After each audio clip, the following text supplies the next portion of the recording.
Archiving started. Hello and welcome back to the fourth recording session from Dr. Leslie Ann Asmus on probability concepts. Again, this is for the statistical methods for engineers and scientific applied scientists. And in this session, we're going to look at conditional probability and Bayes' theorem. Again, check on the blackboard for the course outline on the textbook chapter that these topics all covered.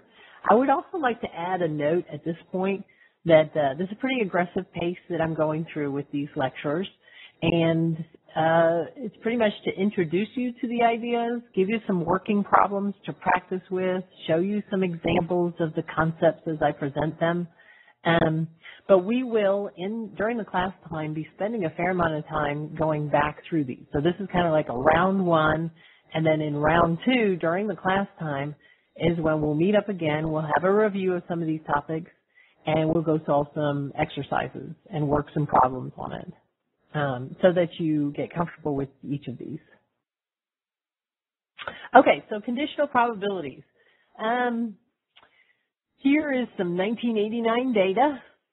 It indicates it's actually real data, figures in the thousands from the U.S. civilian labor force, about the U.S.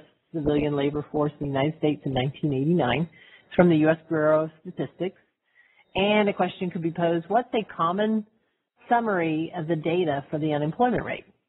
And basically, we could look at the total number of people unemployed, and that would be 4,115, divided by the total number of people in this particular set of data, which was, again, these were in thousands, so we're 101 million people, 775,000. And so if you take that and multiply it by 100, you get a 4% unemployment rate. So that's a very simple way of saying, well, what's the unemployment rate? You could look at this and say, well, something more interesting might be a conditional, some conditioning our statistics. And we could do this based on, so separate for each education category and figure out who's employed and who's unemployed and look at trends associated with that. So that's where we have this one, which says, okay, elementary school level of education. If we say 5,000 employed, 5,299 out of the total who have elementary education, 5,765. Divide those two, you get the 93%. Unemployed group out of that, of the people with elementary education, would be 406 divided by 557.65. That would give you 7%. So again, you know, probabilities add up to 1. So if we say if we focus just on the people who have elementary level education, those 5,765 in the thousands, and if that's our whole body, that's all we're looking at, and we look at an unemployed versus the employed, that's got to equal up to 100%. And so that's basically, we start looking and saying conditioning. We kind of like you're separating and saying, okay, if you imagine all these 101 million people sitting in a massive stadium, Coliseum, now we're going to say, okay, everybody that's elementary school level education, come on down to the field. Everybody else, stay in your seats. Okay, do some work on that. And then we say, okay, flip it. All you folks go back up into your seats. High school, 1 to 3 years worth of education, you now come down on the field. And we're going to condition our statistics on that. So let's look what a conditional probability is. If A and B are any events in S, and probability of B is not equal to 0, the conditional probability of A given that B has occurred is denoted by probability of A and then that slash given B. That's how you say it. Probability of A given B. What's the probability that somebody is employed given they have a high school education 1 to 3 years? What's the probability that somebody is A, unemployed, given they have an elementary level of education only. So this is conditioning. So probability of A given B is equal to the probability of A and B divided by the probability of B. Note that the given event is called the reduced sample space. So we're reducing, instead of looking at the 101 million, we were just looking at the elementary level, elementary education folks. So that was our reduced sample space. Some more rules. If A and B are events, any events in S, then the probability of A and B is equal to probability of A times the probability of B given A, as long as probability of A is not equal to 0, and it's also probability of A and B is equal to probability of B times the probability of A given B, and probability of B is 0. That's just using the previous definition of conditional probability and rearranging, putting, multiplying through and dividing through, and then just putting it on different sides. Rule: if two events A and B are independent if A given B is equal to the probability of A. Okay, so the fact that B has not occurred, or has occurred and didn't change the probability of A, that's another way to kind of think about that. The probability of A given B is equal to the probability of A, and dependent otherwise.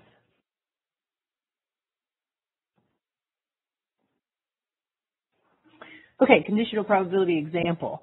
From among 5 motors, of which one is defective, 2 are to be selected at random for use on a particular day. Find the probability that the second motor selected is non-defective, given that the first one is non-defective. Gosh. Let me say that again. Among 5 motors, of which one is defective, i.e. 4 non-defective, 2 are to be selected at random for use on a particular day. 2 different motors. 2 different motors, meaning without replacement. Find the probability that the second motor is selected is non-defective, given the first motor is non-defective. So we want two good motors, given the blend. One is defective or not defective. That N1 and N2 denote the first and the second motor selected, and denote that the first and second motor selected is non-defective. We want to find the probability that the second motor, N2, not defective, second motor, not defective, given that the first motor was non-defective. Recall that earlier we found there were 20 different possible outcomes, right? On the first pick, you have 5 motors to pick from. So N1 is equal to 5. On the second pick, you have 1 less motor to pick from. So you have 4 different motors left. You can imagine sitting out on a table. You have 5 sitting there to start with. You pick 1 out, and now there's 4 left. So 5 times 4, your product rule, for a number of ways that you can pick 2 motors. In this case, we're looking and saying, what's the total number of outcomes possible? And that's 5 times 4. N1 contains 16 outcomes, right? So that's the number of ways. So you pick, the first one's not defective, right? N1 is not defective. And that means that if you pick one that's not defective, that means there are 3 remaining good ones and 1 bad one sitting on the table. That's a way to look at it. Now you care about which one you picked. So that's where the 16 comes from. You can actually draw a tree diagram of this. N1 and N2 contains 12 outcomes. Thus, since the 20 outcomes are equally likely, what we have is N2 given N1 is equal to the probability of N1 and N2 divided by the probability of N1. So that is probability of both, 12 out of 20 different outcomes possible. That's the top part. And then divide by the probability of N1, which is the probability of the first motor. We said there were 16 outcomes and 16 different ways to have the first motor be non-defective. And so that's 16 over 20. So that reduces to 12 over 16 is equal to 3/4.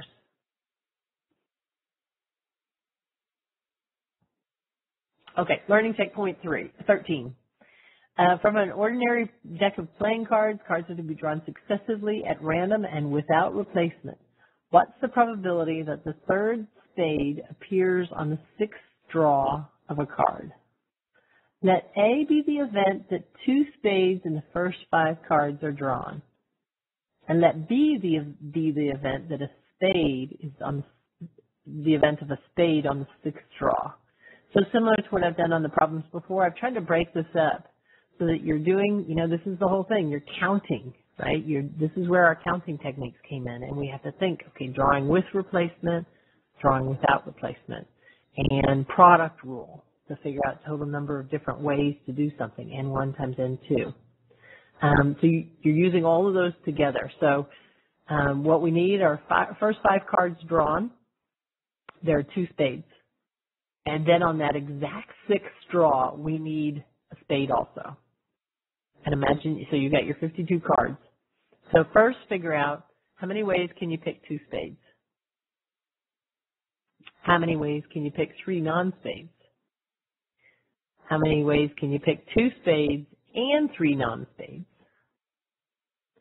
And that's going to give you the answer to how many different ways can you get 2 spades in the first 5 cards drawn. And at part 3, you're looking at a product rule, right? N1 is how many different ways can you get 2 spades. N2 is how many different ways can you get 3 non-spades. Product of those two gives you the number of ways you can get exactly 2 spades and 3 non-spades in 5 picks. Now, how many ways can you pick 5 cards? That's the bottom part. NA over N, right, to get the probability of the event in 5 cards drawn that you have exactly 2 spades. So now, and then what's the probability of B given A? So given that you've picked 5 cards, and in those 5 cards you have exactly 2 spades and 3 non-spades, right? What do you have left sitting in front of you? Think about that. You have 52 cards and you've pulled out 2 spades and 3 non-spades. Now you have 52 minus 5, 48 cards left. How many of those are spades? That is what's going to tell you what the probability of B given A is going to be. So again, you have the solution to this over in the Power Deck. And then finally, you're going to figure out what's the probability of A and B given in part 5. You had those other 2 pieces, so you can calculate them. It's a pretty tough problem, okay? Don't get discouraged here. My hope is that by being exposed to some of these, and again, we're going to spend time in class working through these things and talking about them. And hopefully, if it's not intuitive now, you'll see some pictures, we'll talk through things, you'll practice some more things while we're together and with fellow students and work through them.